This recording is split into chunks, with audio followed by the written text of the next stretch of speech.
दोस्तों, देश राम मंदिर के उद्घाटन में लगा हुआ है और राम मंदिर के उद्घाटन में चाहे देश के प्रधानमंत्री की बात की जाए, चाहे देश के तमाम बड़े नेताओं की बात की जाए, हर एक वो इंसान राम मंदिर के उद्घाटन का प्रचार प्रसार ऐसे कर रहा है कि जैसे राम मंदिर की जो सुनवाई हुई वो सुप्रीम कोर्ट ने नहीं बल्कि भारतीय जनता पार्टी ने इसकी सुनवाई की।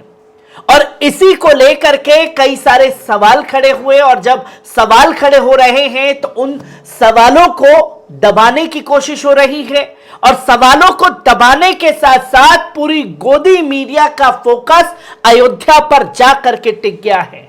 और वही गोदी मीडिया जो है, जिस जगह से देश के प्रधानमंत्री, देश के गृह मंत्री अमित शाह जी आते हैं, उस गुजरात को भूल गया। और उस गुजरात में जिस तरीके से पुलिस वालों के ऊपर पथराव हुआ है, पथराव के साथ साथ पुलिस वालों को दौड़ा दौड़ा करके पीटा है, ये तमाम खबरों को दबा दिया गया है गोदी मीडिया द्वारा। और तब इन खबरों पर ज्यादा फोकस होता जब इस खबर के पीछे कोई मुसलमान होता, और अगर मुसलमान होता तो क्या यह गोदी मीडिया खामोश बैठती? बिल्कुल नहीं बैठती, क्योंकि तब गिद्ध की तरह नोच नोच करके मुसलमानों को इस तरीके से प्रताड़ित किया जाता जिसकी सारी हदें पार हो जाती।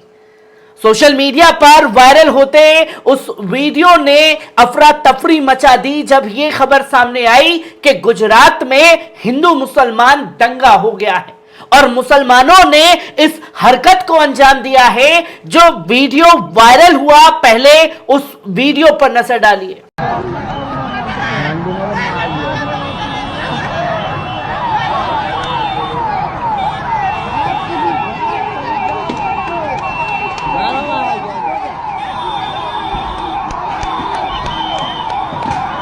आपने देखा यह वीडियो कि किस तरीके से पुलिस की गाड़ियों पर पथराव हो रहा है, पुलिस वालों को उस इलाके से खदेड़ा जा रहा है जिस जगह पर यह बवाल हुआ।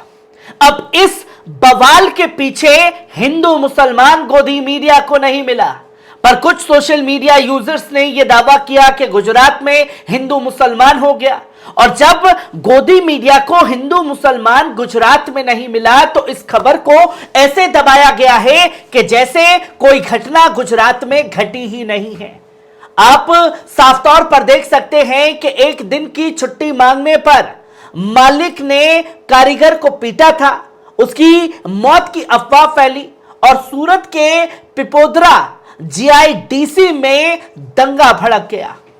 देखते ही देखते हर तरफ से पथराव शुरू हो गया और इस पथराव में पुलिस ने 26 लोगों को अरेस्ट किया और इन 26 लोगों में एक भी मुसलमान जो है गुजरात पुलिस को नहीं मिला और ना ये दंगा भड़काने वाला कोई मुसलमान मिला।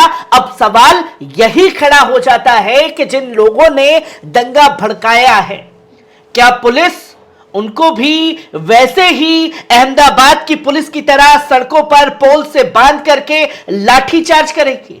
और सवाल यही खड़ा होता है कि जिस तरीके से एक जुलूस करके रैली निकाल करके बताया गया कि इन मुसलमानों ने इस हरकत को अंजाम दिया गया है, उनके मुंह पर कालिक पोत करके पूरे शहर में घुमाया गया, ढोल नगाड़े के साथ उनके घर को तोड़ा गया, क्या अब इन दंगाइयों के ऊपर बुलडोजर चलेगा? जो कि आपको बता दें कि गुजरात के सूरत में एक टेक्सटाइल मिल के मालिक द्वारा एक मजदूर की पिटाई के मामले के बाद पिपोदरा जीआईटी में दंगा भड़क गया, जिसके बाद पुलिस ने कम से कम 15 आंसू गैस के गोले छोड़े और 140 श्रमिकों को हिरासत में ले लिया। तो वहीं दूसरी तरफ टेक्सटाइल मिल में काम करने वाले 250 से अधिक मजदूरों ने एक समूह के पथराव में कम से कम 5 पुलिस वैन को क्षतिग्रस्त कर दिया। बाद में पता चला कि इस स्थिति का निर्माण एक भ्रम के चलते हुआ है, जहां सूरत के पुलिस अधीक्षक हितेश जॉयसर ने 12 जनवरी की सुबह मजदूरों की झड़प में एक श्रमिक की मौत हो गई थी। इसी दिन शाम की अमित बालेश्वर पटेल, जो कि 32 वर्ष के हैं, उन्होंने नाकलैंड टेक्सटाइल के मालिक दिनेश भदानी, राजेंद्र भदानी, मुकेश भदानी, किशन नशीत और एक अन्य व्यक्ति की पिटाई कर दी। और इसके बाद में दिनेश व अन्य ने अकेले मौजूद अमित की लाठी डंडों से पिटाई शुरू कर दी थी। गंभीर अवस्था में उसे अस्पताल पहुंचाया गया। इसके बाद उसका इलाज चल ही रहा था। श्रमिकों ने एक दिन की छुट्टी की मांग की और पूरे विवाद को शुरुआत में एक दिन छुट्टी से मांगी गई थी, पर मालिकों ने छुट्टी देने से इनकार कर दिया, जिसके चलते मजदूर की पिटाई हुई और देखते ही देखते तमाम मजदूर सड़कों पर उतर आए, एहतजाज करने लगे। मालिकों ने पैसों का रौब दिखा करके पुलिस प्रशासन को बुलाया, मजदूरों के ऊपर लाठियां तुड़वा दी और जब मजदूर संगठन इससे भड़क उठे तो देखते ही देखते गुजरात में दंगा भड़क गया। दंगा भड़कने की खबर को लेकर के किस तरीके से गोदी मीडिया उछल उछल करके हर जगह जाता है कि देखिए कैसे पथराव हो रहा है, ये लोग कौन है, इनको पत्थर कौन दे रहा है। और तमाम देखिए कि इस मस्जिद से पत्थर चला, आज वो देखिए मुस्लिम महिलाएं पत्थर चला रही हैं, मुस्लिम जो पुरुष हैं वो भी इस दंगे में शामिल हैं। पर अब ये तमाम चीजें जो हैं इस खबर में नहीं मिली तो पूरी तरीके से गोदी मीडिया ने दबा दिया। अब सवाल यही उठता है कि अमित बालेश्वर, जिन्होंने इस पूरे मामले को गरमाया, और मालिक दिनेश भदानी, राजेंद्र भदानी, मुकेश भदानी, किशन नशीत के ऊपर कोई कार्रवाई होगी, और अगर कार्रवाई होगी तो क्या मुसलमानों के घरों की तरह इनके घर पर भी बुलडोजर चलेगा?